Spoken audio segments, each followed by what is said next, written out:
En esta sección del canal vamos a preocuparnos de examinar las escrituras, vamos a estudiar de un modo breve cada libro que nos permita la ocasión, que nos permita el tiempo para hacerlo.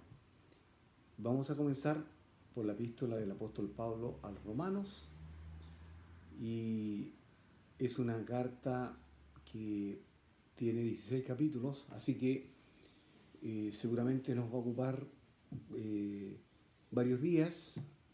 En cada día lo vamos a hacer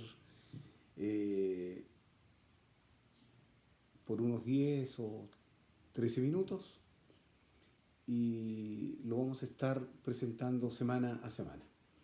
Ahora, la epístola del apóstol Pablo a los Romanos es una carta muy completa, es un evangelio completo. Yo le llamaría a la carta que presenta el propósito eterno de Dios de una manera más completa posible, que ha impresionado y ha cambiado las vidas de muchas personas a través de la historia, que ha significado un cambio de rumbo para muchos hermanos, muchas personas conocidas como Agustín de Hipona, como Martín Lutero, y ahora último como Karl Barth, entre otros muchos más.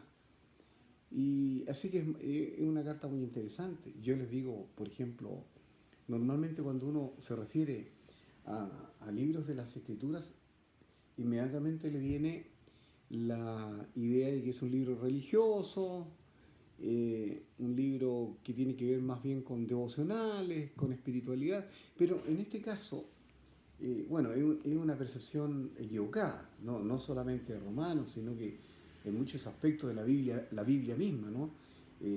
Romano es un libro que se podría señalar hasta como político, ¿no?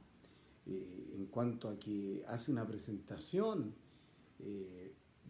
política, económica, social, de cómo establecer una humanidad según los parámetros de Dios, según lo que Dios quiere.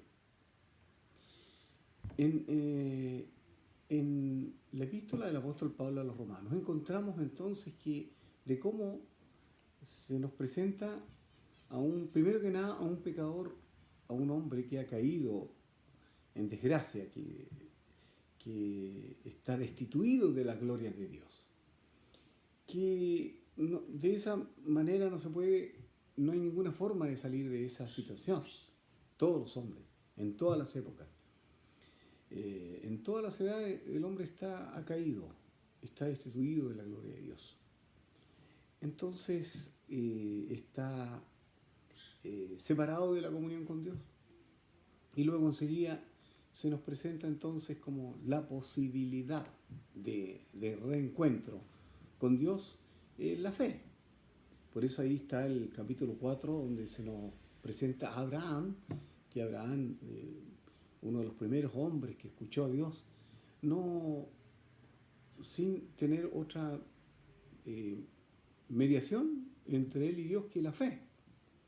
Luego de ese paso nos encontramos en el capítulo 5 que la fe bien aplicada, la fe bien puesta, es la fe en Jesucristo, el Hijo de Dios.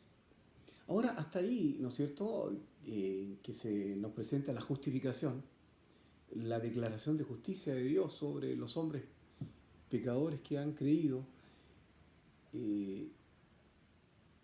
es un paso muy importante en cuanto a la relación con Dios, en cuanto a volver con Dios.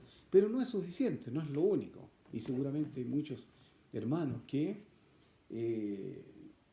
a través de la historia quedaron aquí, en este punto, digamos, fueron justificados y cantan, y debe ser así, ¿no? Cantar alabanzas a la salvación, a la justificación, a una justicia inmerecida.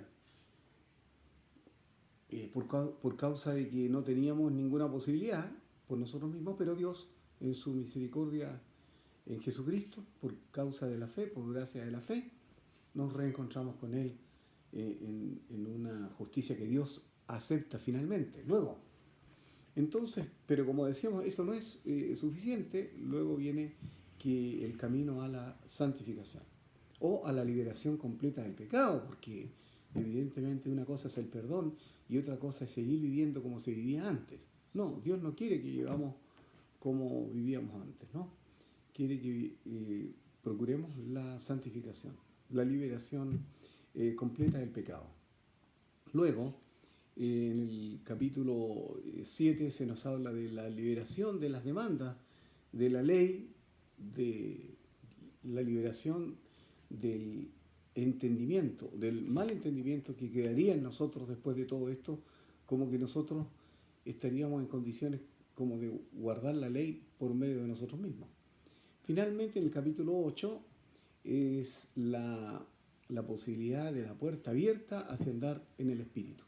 No es solamente esto, esta es la mitad, ¿no? Del libro, de los 8 capítulos, y aquí comenzamos el camino hacia el cuerpo de Cristo. Si nosotros creemos que el propósito eterno de Dios, y esto lo vamos a presentar en varias oportunidades en la conversación que tenemos en estos días, en este encuentro con las Escrituras, Dios quiere tener un pueblo, como dice Tito capítulo 2, un pueblo suyo, celoso de buenas obras, una nación, un pueblo que tenga sus características, que tenga el carácter de Dios, que tenga el carácter de Jesús. Hijos que conformen ese pueblo, que sean como el hijo primero, el primogénito, entre muchos hermanos, pero que él tenga como él ha tenido, ese carácter de renuncia, de no buscar lo suyo y de ir a la cruz. Ese primer hijo entonces señala un camino para todos los demás hijos a la conformación de esa nación, a la conformación de ese pueblo. Y ese pueblo lo conforman judíos y no judíos. Por eso el capítulo 9, 10 y 11 le da un lugar especial a la nación de Israel. ¿Qué papel le corresponde a Israel en esta administración, en esta economía de Dios, de presentar entonces su propósito eterno? ¿Qué papel le corresponde a Israel? Para eso están esos capítulos. Para continuar en el capítulo 12 con el cuerpo de Cristo.